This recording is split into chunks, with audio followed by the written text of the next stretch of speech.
News blessings కావాలా problems కావాలా అంటూ చంద్రబాబు జగన్ కు వార్నింగ్ ఇచ్చారు కేఏ పాల్. కూటమి నేతలు తన చారిటీ ఆస్తులు కొట్టేసేందుకు ప్రయత్నిస్తున్నారని ఆరోపించారు. ఆయన ఏడాదిలోపు చంద్రబాబు కలిస్తే గనక బ్లెస్సింగ్స్ ఇస్తానని చెప్పారు. ఇటు జగన్ కు బంపర్ ఆఫర్ ఇచ్చారు కేఏ పాల్. తనని కలిస్తే కేసులు లేకుండా చేస్తానని, లేదంటే రెడ్ బుక్ లో ఉన్న వారంతా కూడా జైలుకు పోతారని వార్నింగ్ ఇచ్చారు.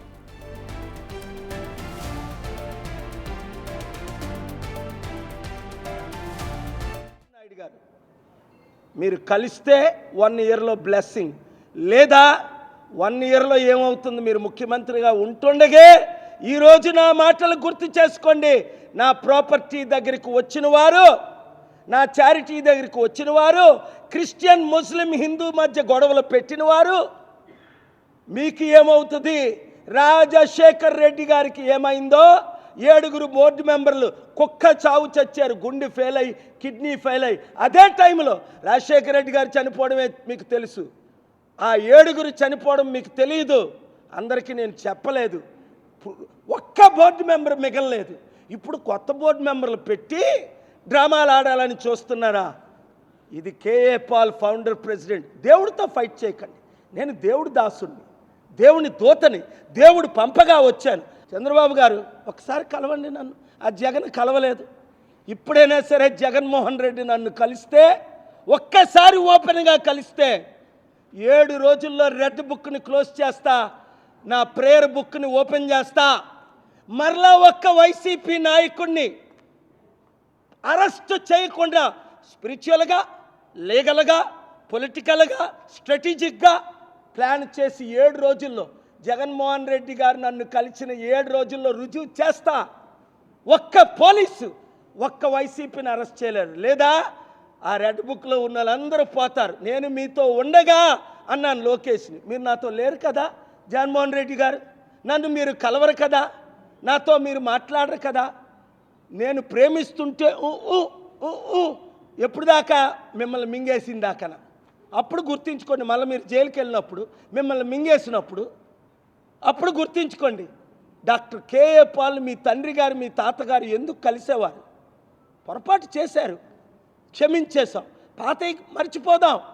Never in the history of chief justice of India, before even the prime minister of India or any lawyer or any government stands, bows and says, I am honored. Chief Justice Kannaji today and the next Chief Justice of India, Gavaiji, how much they respect me? You are seeing it. AP Telangana Chief Justices. Here in Visakhapatnam Court, I appeared 20 times in the 4th Additional District Court, bowing down my head, and they want to grab my charities and my societies. Chandrababu Naidu garu, are you doing this? Or Pawan Kalyan and your son Lokesh doing it? Remember what happened in 2009 with the 7 board members and Rajshekar Reddy? They grabbed my properties. They changed the society. They tried to illegally used my brother Vice President David Raju, Prakash, board members, Joshua, John Elisha, Thomas, all. What happened to them?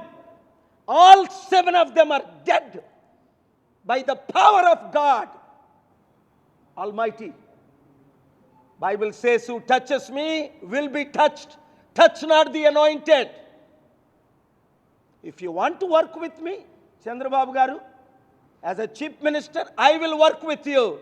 But if you think you can attack me, remember Rajshekar Reddy, 100 times more powerful than you. Simham. Mukkalaipotam.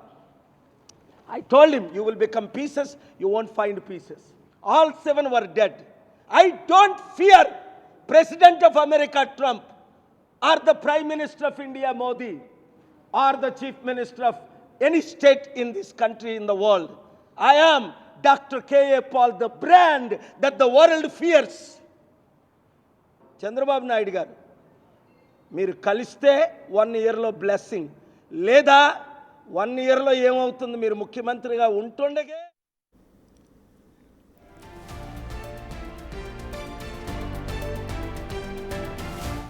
CS అది KA Paul sweet warning ఇటు కూటమి నేతలకు and జగన్కు కూడా.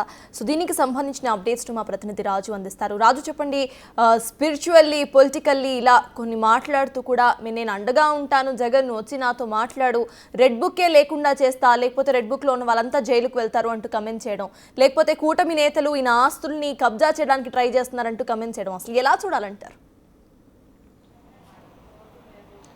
KA Paul powerful పంచులతోనూ ప్రాసలతో ఊగిపోయినటువంటి పరిస్థితి అయితే కనిపిస్తుంది. ముఖ్యంగా చూస్తే కేఏ పాల్ తన మాటల్లో ఎక్కడా కూడా నాకు భయం లేదు, నేను దేవుని దూతను, నన్ను ఏమన్నా అంటే కనుక అందరూ శపించబడతారంటూ శాపనార్థాలు పెట్టినటువంటి పరిస్థితి అయితే కనిపిస్తుంది. అటు కూటమి ప్రభుత్వంలో ఉన్నటువంటి పవన్ కళ్యాణ్ కానీ, చంద్రబాబు కానీ, నారా లోకేష్ కానీ ముగ్గురికి ఒకటే వార్నింగ్ లాగా చాలా స్వీట్ వార్నింగ్ ఇచ్చినటువంటి పరిస్థితి అయితే ఉంది. నా ఆస్తులన్నింటినీ, నా చారిటీకి సంబంధించినటువంటి ఆస్తులన్నింటినీ కూటమి నాయకులు కొట్టేయడానికి చూస్తున్నారు. నాతో కలిసి మాట్లాడండి, నాతో కలవండి, మీకు ఎప్పుడూ కూడా మంచి జరిగేలాగా చేస్తాను, అలా కాకుండా ఉంటే కనుక ఏం జరుగుతుందో మీరే చూస్తారంటూ ఒక హెచ్చరిక జారీ చేసినటువంటి పరిస్థితి అయితే కనిపిస్తుంది. ఇదే వార్నింగ్ జగన్మోహన్ రెడ్డికి కూడా. జగన్మోహన్ రెడ్డి నన్ను కలిస్తే 7 రోజుల్లోనే రెడ్ బుక్ని స్పిరిచువల్ బుక్గా మార్చేస్తాను, అటు పొలిటికల్లీ స్పిరిచువల్లీ మొత్తం చేంజ్ చేస్తా, అది 7 డేస్లోనే ఎవరు కూడా జగన్మోహన్ రెడ్డికి సంబంధించినటువంటి వాళ్ళు, రెడ్ బుక్లో ఉన్నటువంటి వాళ్ళు ఎవరు అరెస్ట్ కాకుండా నేను ఆపుతాను, ఇంకా ఎప్పుడు అరెస్టులు జరగకుండా చూస్తాను. అదే ఒకవేళ జగన్మోహన్ రెడ్డి నన్ను కలవకపోతే కనుక ఖచ్చితంగా రెడ్ బుక్ లో ఉన్న ప్రతి ఒక్కళ్ళు కూడా అరెస్ట్ అయి తీరుతారంటూ అటు కేఏ పాల్ స్వీట్ వార్నింగ్ ఇచ్చినటువంటి పరిస్థితి కనిపిస్తుంది. అది వార్నింగ్ లాగా చూసేదానికంటే నిజంగా అంటే ఒక దైవ బోధకుడు కాబట్టి శాపనార్థాలు పెట్టారనే చెప్పొచ్చు. ముఖ్యంగా చూస్తే 2009లో అప్పుడు రాజశేఖర్ రెడ్డి నా ఆస్తుల్ని అదేవిధంగా నన్ను కొలాప్స్ చేయాలని చూశారు, కానీ అప్పుడు ఎలాంటిది జరిగిందో చూశారు కదా. అటు రాజశేఖర్ రెడ్డితో పాటుగా బోర్డు మెంబర్స్ 7 కూడా ఈవేళ లోకల్లో లేకుండా పోయారు, ముక్కలు అయిపోతారు ప్రతి ఒక్కళ్ళు కూడా. రాజశేఖర్ రెడ్డి లాంటివాడు, రాజశేఖర్ రెడ్డి సింహ లాంటివాడు, అట్లాంటి వాడే నాకు తట్టుకోలేకపోయాడు, మీరెంత అంటూ కూటమి నాయకుల్ని సూచిస్తూ కేఏ పాల్ అయితే తీవ్ర స్థాయిలో విమర్శలు చేసినటువంటి పరిస్థితి కనిపిస్తుంది. ఎందుకంటే ఇప్పటికే అటు గత నెలలో పవన్ కళ్యాణ్ మొత్తము అన్ని జిల్లాల కలెక్టర్లకు కూడా ఓఎస్డి ద్వారా చర్చలకు సంబంధించి ఒక సర్వే చేయండి అంటూ ఒక జీవోని అయితే రిలీజ్ చేసినటువంటి పరిస్థితి ఉంది ఓఎస్డి ద్వారా. తర్వాత మళ్ళీ ఈ నెల 5వ తారీఖున దాన్ని వెనక్కి తీసుకున్నటువంటి పరిస్థితి ఉంది. కేఏ పాల్ చర్చలకు సంబంధించి ఈ విధమైనటువంటి నిర్ణయం పవన్ కళ్యాణ్ తీసుకోవడంతో పవన్ కళ్యాణ్ని డైరెక్ట్గా టార్గెట్ చేస్తూ పవన్ కళ్యాణ్ సభ గురించి కూడా మాట్లాడుతూ, అసలు పవన్ కళ్యాణ్ సభ మొత్తం నేను విన్నాను, అసలు ఏం మాట్లాడుతున్నాడు, సనాతన ధర్మం అంటాడు, హిందీ భాష గురించి మాట్లాడతాడు, ఇవన్నీ గతంలో పవన్ కళ్యాణ్ తానుగా వ్యతిరేకించినటువంటి వాటినే మళ్ళీ ఇప్పుడు తెర మీదకి తీసుకొచ్చి ఏమీ తెలియనటువంటి వ్యక్తిగా మాట్లాడుతున్నాడు. ఖచ్చితంగా పవన్ కళ్యాణ్, నారా లోకేష్, చంద్రబాబు కూటమి నేతలందరూ కూడా నేను చెప్పింది వింటే కనుక భవిష్యత్తులో ముందుకు వెళ్తారు, లేకపోతే శపించబడతారంటూ చెప్పినటువంటి పరిస్థితి కనిపిస్తుంది. అటు నాగబాబు విషయంలో కానీ, అటు వర్మ మీద చేసినటువంటి కామెంట్స్ విషయంలో కానీ, పిఠాపురం మాజీ ఎమ్మెల్యే టీడీపీ నాయకుడి మీద చేసినటువంటి వ్యాఖ్యల విషయంలో కానీ కేఏ పాల్ చాలా సీరియస్ అయినటువంటి పరిస్థితి ఉంది. ఈ మధ్య కాలంలో కేఏ పాల్ ఈ విధంగా అటు పవన్ కళ్యాణ్, చంద్రబాబు, నారా లోకేష్, అటు వైఎస్ జగన్ల మీద వరుసగా ఈ స్థాయిలో వ్యాఖ్యలు చేసినటువంటి పరిస్థితి లేదు. ఓవరాల్గా చూస్తే ఖచ్చితంగా తనతో కలిస్తే మాత్రము ప్రశాంతంగా ఉంటారు, లేకపోతే శపించబడతారని కేఏ పాల్ విమర్శలు చేసినటువంటి పరిస్థితి కనిపిస్తుంది. సత్తాస్. Right, thank you Raju.